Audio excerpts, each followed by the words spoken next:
Mấy chú chim kìa quá, đẹp quá. Wow.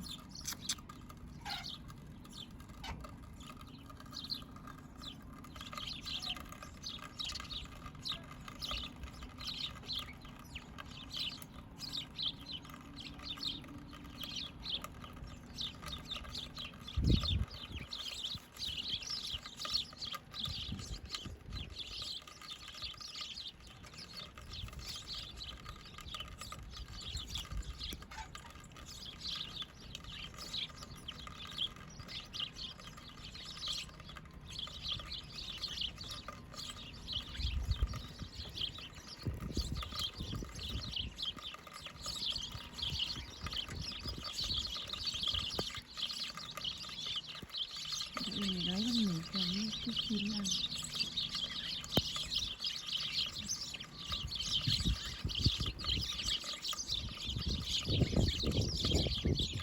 Lấy bánh mì cho chú chim ăn. Chút mát và phải lấy cho chú chim ăn.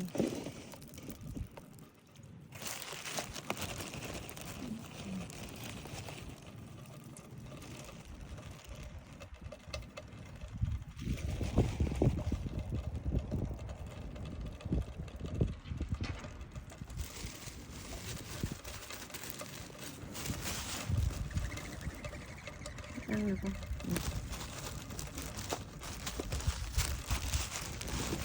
Rồi tiếp bạn tìm thức ăn.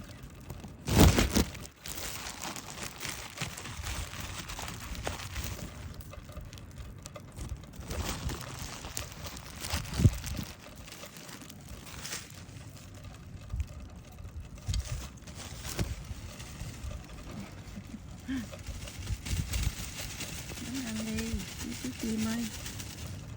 Khoai đi. Tiếng động. Xong trước nhà nè. Tuyết đây nó phủ đây. Nó rượu suốt tặng quá.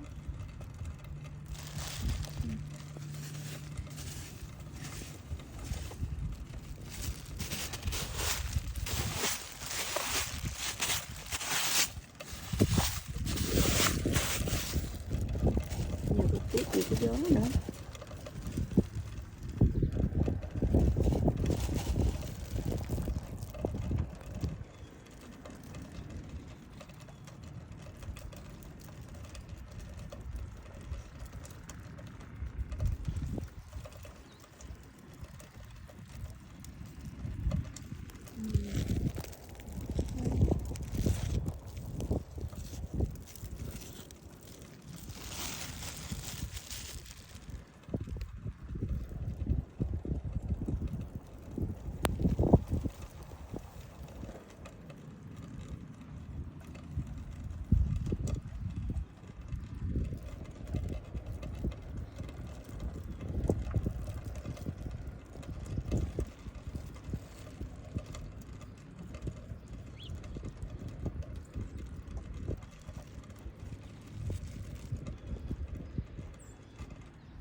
Khuya là cỡ 4 giờ hơn là tiết xuống. Thời tiết để 3 giờ mà em thấy 4 giờ khuya là nó xuống tiết.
như là có tiết rồi. Wow, tiết dày quá. Hôm nay có một ngày là tiết rất là nhiều. Wow.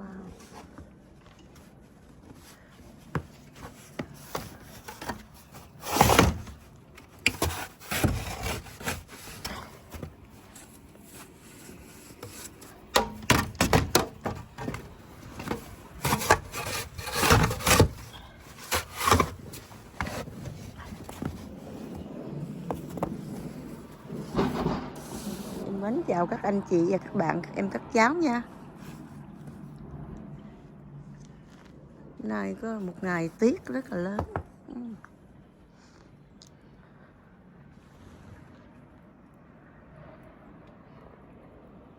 Và cái tiết phủ đầy mấy cái cây luôn.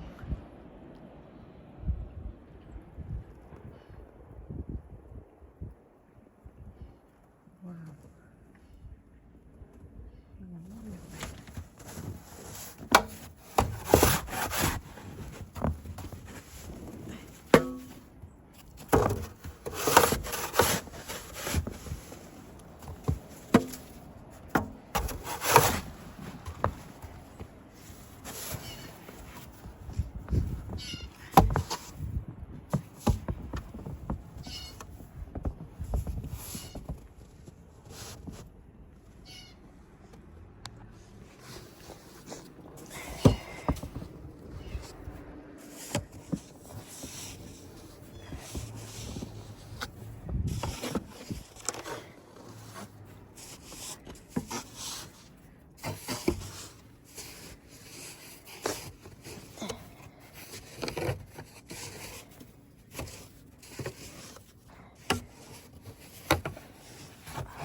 Wow, xuống rất là nhiều inch luôn á. Có 5 inch. Một gang tay. Rồi xuống 2 gang tay rồi đó.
Ống khói ở nhà nấu nấu ăn nè, nấu bếp nó ra khói, không khói.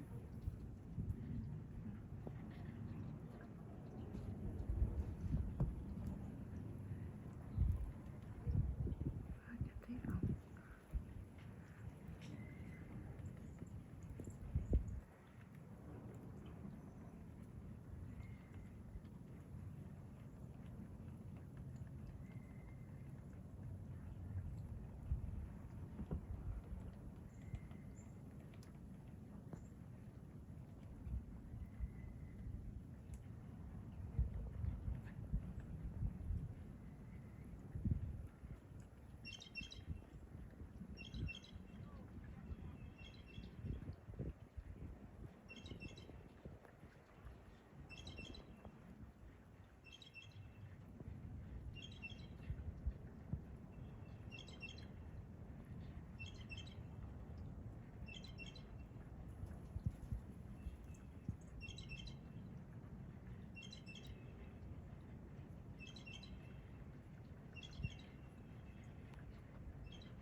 nay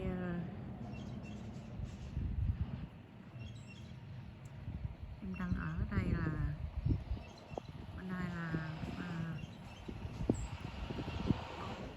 mùng 4 Tết. Em chúc anh chị, các bạn, các em, các cháu có một năm mới làm ăn phát tài nha, vạn sự như ý.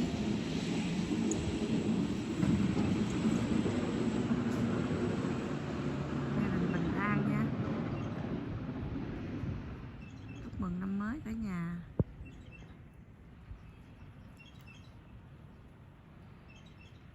Tuyết rất là lớn luôn.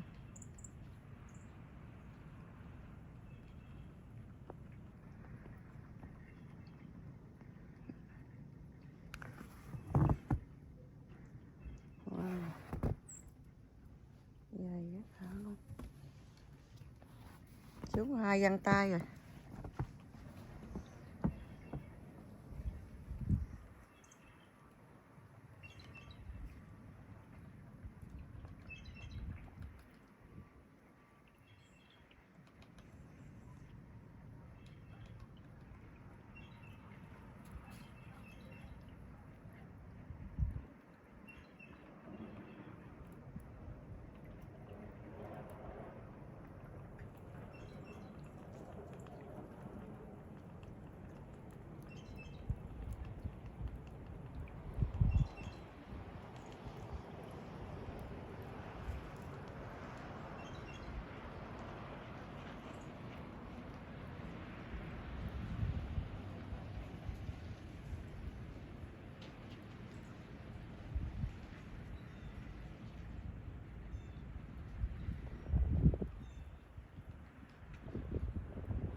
Em cảm ơn các anh chị và các bạn, các em, các cháu đã xem hết video nha. Cảm ơn cả nhà. Bye bye. Hẹn gặp lại video tiếp theo. Thank you my friend Janet. Thank you. Bye bye. See you next time.